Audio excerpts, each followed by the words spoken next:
It's finally spring, and Tim and I have several projects in the yard that we need to do. So we decided to go out and try to fix the area that was messed up when we put in the geothermal system. Tim had just gotten home from work, and we didn't have very long until dark, so he decided to use Johnny, and I decided to try out Vinny. We have this new power rake, so we thought it might do a good job moving the dirt and leveling it out, but I have no experience with it whatsoever. Did you try to get some of those little humps off? Yeah. And then because I don't feel like I should run over them. Okay.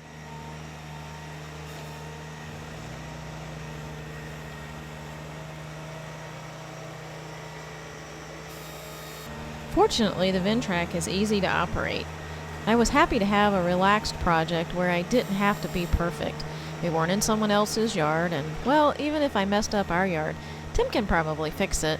And I was appreciative of just some time to handle the tractor by myself and learn what it could do.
So while Christy's working at that, I kind of wanted to tell you a little bit about the geothermal situation. We might call this the geothermal wrap-up because that's really what we're doing out here, right? Is working in the yard here, finishing up some of the mess that we made of the geothermal in the winter.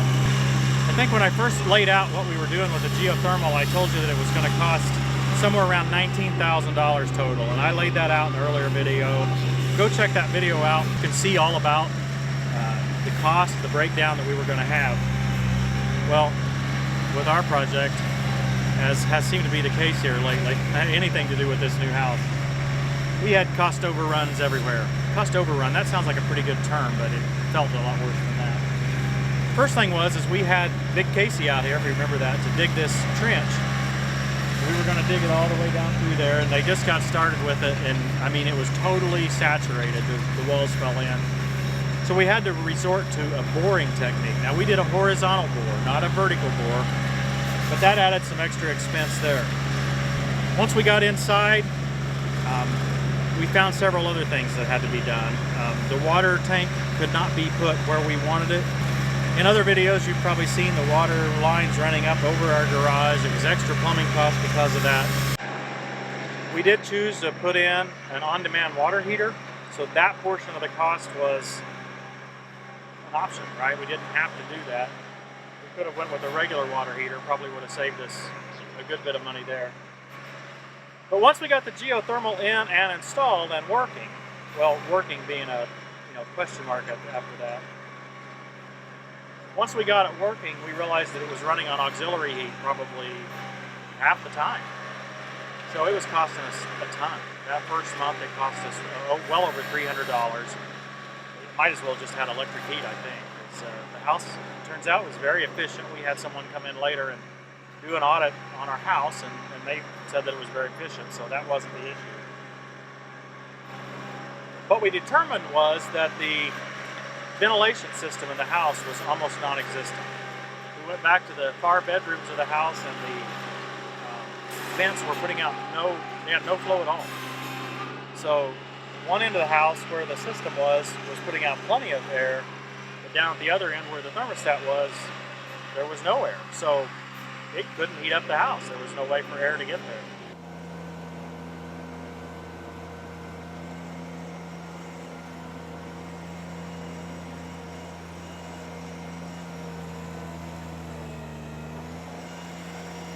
She's trying to bring a lot of that pile on up here. We've got some low spots where the excavator actually set. It's pretty muddy that day, so there's ruts up here she's trying to bring that into. So while she's doing that, where was I? I think I was talking about the low airflow. We had no flow to the back of the house.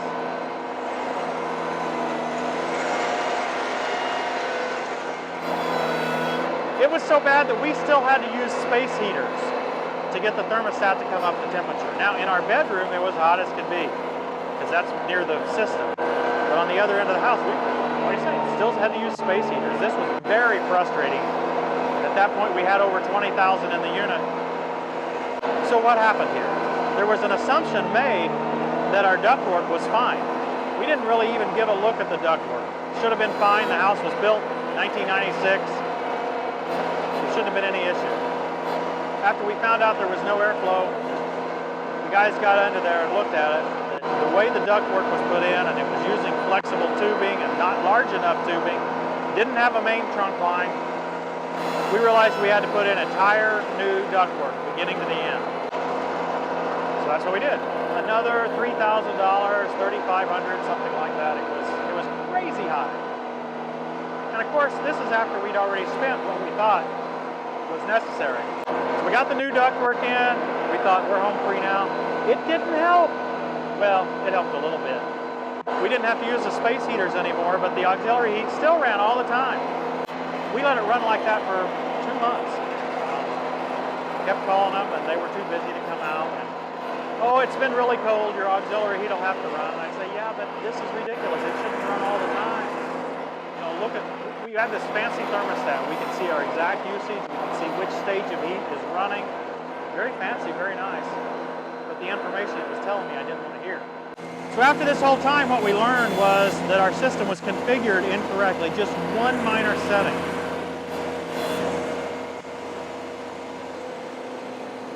It was configured such that the auxiliary heat would come on if the temperature dropped a half a degree in the house.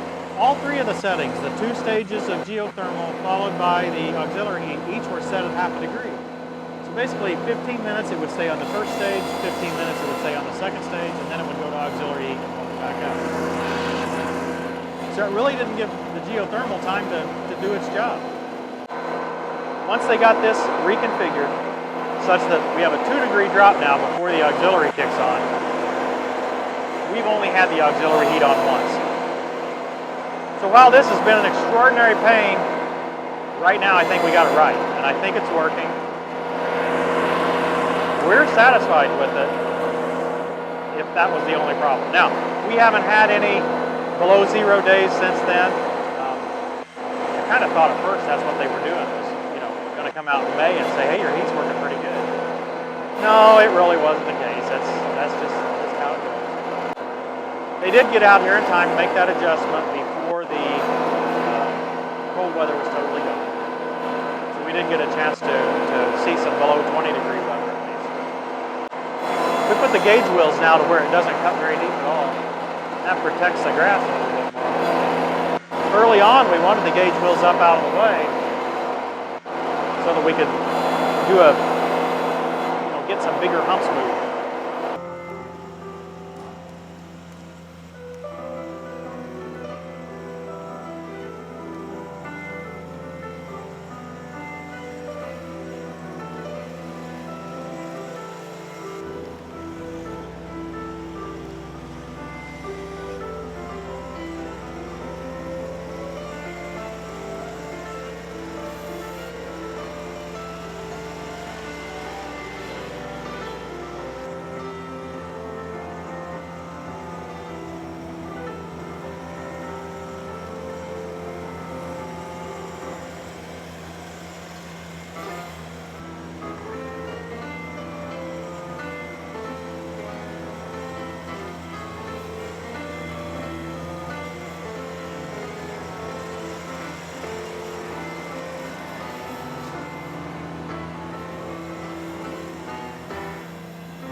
At first, my goal tonight was to seed this, and now that I kind of see it, I don't think that's the right goal.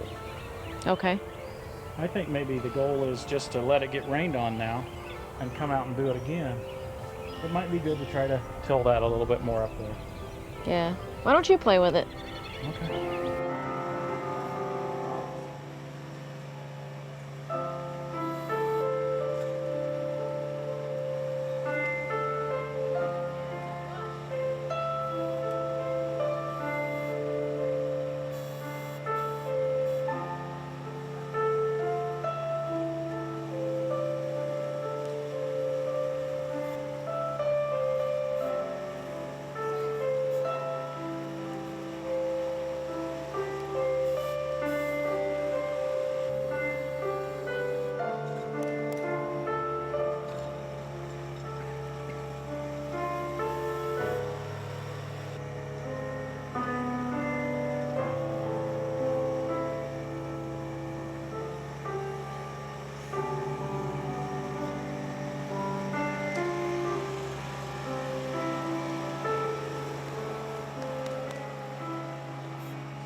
Okay, look what a great job I've done. No, I think it looks good, Christy. I think you did a fine job. I actually think you got pretty good at it. I just tried it here for a minute or two. It's not trivial to learn how to use it. No, but So, it's fun. Yeah. So guys, we pretty much got our geothermal project wrapped up.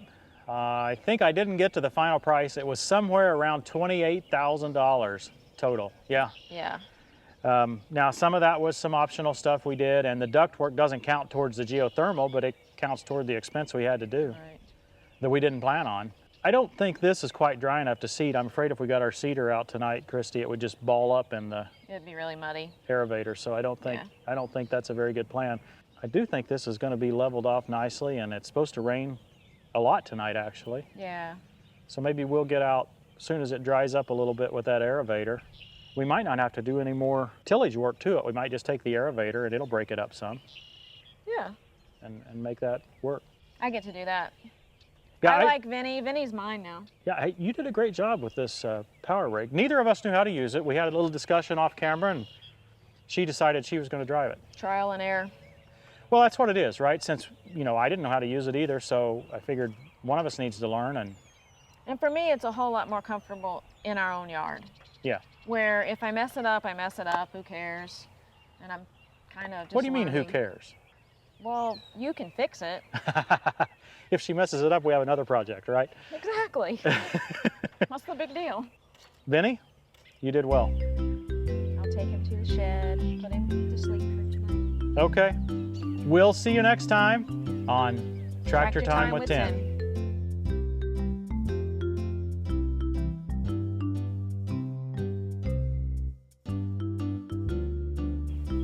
Mosquitoes are already out.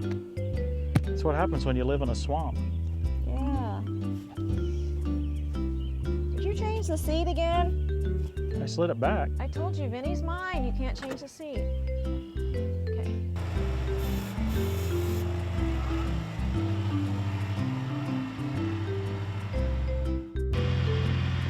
It's okay, Johnny. We still got each other.